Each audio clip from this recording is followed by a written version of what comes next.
Question number 1.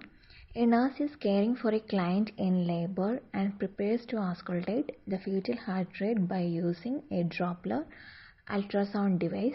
The nurse most accurately determines that the fetal heart sounds are heard by options. Option A, noting if the heart rate is greater than 140 beats per minute. B, placing the diaphragm of the Doppler on the mother's abdomen. C, performing Leopold maneuvers first to determine the location of the fetal heart. And D, palpating the maternal radial pulse while listening to the fetal heart rate. Okay. So here the correct answer is option D, palpating the maternal radial pulse while listening to the fetal heart rate. Okay.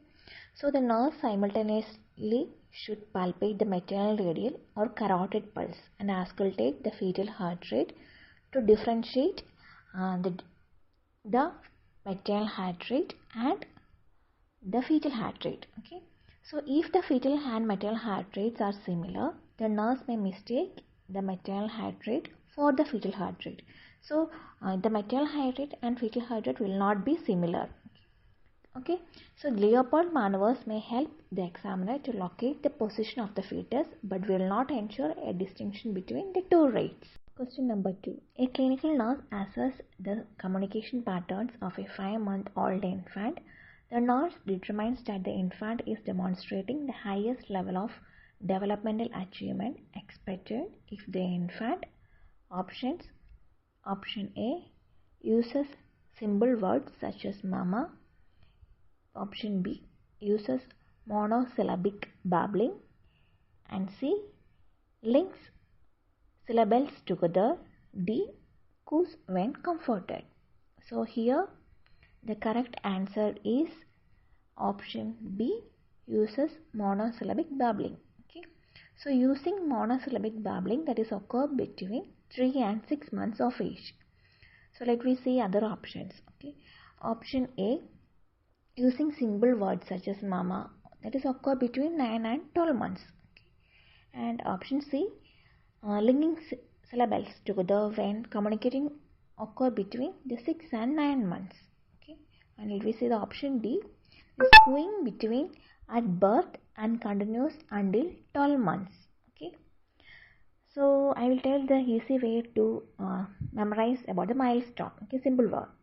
For 3 months, okay, the achievement of the child, that is occur related to the head. Okay, so hold head up and increase the head and neck stability. Okay, so and at 6 months the achievement occur on the trunk of the baby. Okay, that is about sit upright. Okay, lift chest and abdomen when on stomach and increase the cord strength. Okay, so in 9 months the achievement, or we focus on the knees of the baby. Okay, crawl will be started, and about 12 months, okay, achievement on the feet, that is child started to walk. Question number 3. A 18-year-old client is admitted with a closed head injury sustained in a motor vehicle accident. His intracranial pressure shows an upward trend. Which intervention should the nurse perform first? Okay. Options. Option A, reposition the client to avoid neck flexion. B, administer 1 gram mannitol IV as ordered. And C, increase the ventilator's respiratory rate to 20 breaths per minute. And D, administer 100 mg of phenobarbital intravenously as ordered. Okay. So here the correct answer is option A, reposition the client to avoid neck flexion. Okay. So the nurse should first attempt the nursing interventions. Okay, just repositioning the client. Okay, to helping to avoid the neck flexion. Okay, so it help, and it's also helping to increase the venous return and lowers the intracranial pressure. Okay, so let me see the other option, that is B, C, and D. Okay, so if nursing measures prove ineffective, okay, we have to notify the physician, okay, who may prescribe the mannitol, phenobarbital, or hyperventilation therapy. Okay, so doctor will take adequate measures to improve the condition of the patient. Question number 4. The nurse understands that the client with Pernicious Anemia will have which distinguishing laboratory findings? Options. Option A, Stilling test elevated. B, intrinsic factor absent. C, sedimentation rate 16 mm per hour. And D, RBCs 5.0 million. Okay. So here the correct answer is option B, intrinsic factor absent. Okay. So to define the characteristics of pernicious anemia or mehablastic anemia, that is the lack of the intrinsic factor, okay, which result from atrophy of the stomach wall. Okay. So without the intrinsic factor, vitamin B12 cannot be absorbed in the small intestine, and the folic acid needs vitamin B12 for DNA synthesis of RBCs. Okay. So that the gastric analysis was done to determine the primary cause of the anemia. Okay. So an elevated excretion of injected radioactive vitamin B12, okay, which is the protocol for the first and second stage. Okay, we can able to diagnose the stage of the pernicious anemia of the patient. Okay, so let me see the other options. Okay, which is option A, Stilling test indicate that the client has the intrinsic factor and can absorb vitamin B12 into the intestinal tract. Okay, so that is wrong. And option C, a sedimentation rate of 16 mm per hour, that is normal for both men and women, and is a non-specific test to determine the presence of inflammation. Okay, so that is not specific to anemia. So and the other option D, an RBC's value of 5.0 million, that is a normal value for both men and women. Okay, and it is also does not indicate anemia. Question number 5. A client with leukemia has neutropenia. Which of the following functions must be frequently assessed? Options. Option A, blood pressure. B, bowel sounds. C, heart sounds.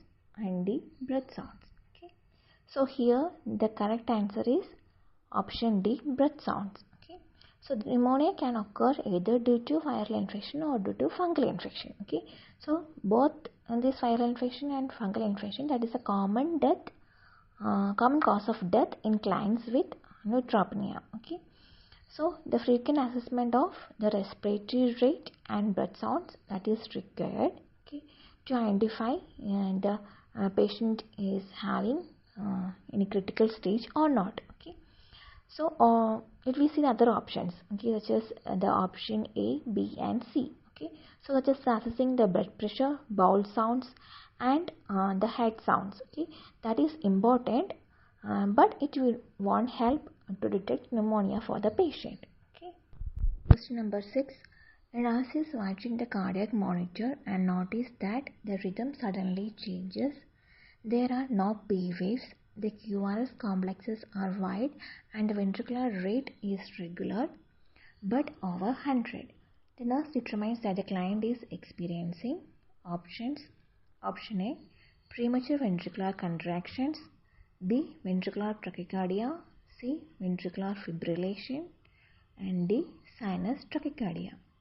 So here the correct answer is option B, ventricular tachycardia. Ventricular tachycardia is characterized by the absence of P waves, wide QRS complexes, okay, that is usually greater than 0.14 second, okay, and a rate between 100 and 250 impulses per minute, and the rhythm is usually regular.